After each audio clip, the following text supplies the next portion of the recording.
പനി വന്നു ഭാര്യയ്ക്ക്. അപ്പോൾ സോഷ്യൽ മീഡിയ, അയ്യോ മോക്ക് പനിയാണോ, മോള് പാരസെറ്റമോൾ കഴിച്ചോ, തുണി നനച്ചിട്ടോ, ഭർത്താവ് എന്ത് ചെയ്യും, ഇതൊന്നും ചെയ്യില്ല, എനിക്ക് വേണേൽ പോയി കിടന്ന് റെസ്റ്റ് എടുത്തോ എന്ന് പറയും.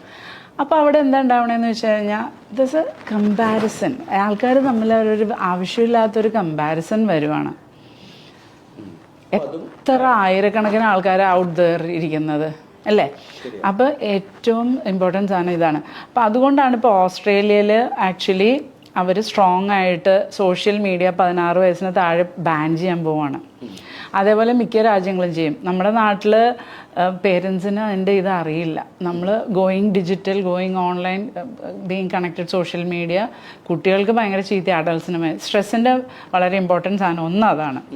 പിന്നെ സ്ട്രെസ്സ് പല കാരണങ്ങളുണ്ട്. ഫൈനാൻസ്, വർക്ക് ഓവർലോഡ്, ടൈം ഇല്ലാത്തത് കൊണ്ട് നമ്മൾ ഓടിപ്പടിച്ചെല്ലാം ചെയ്യേണ്ടി വന്നാൽ,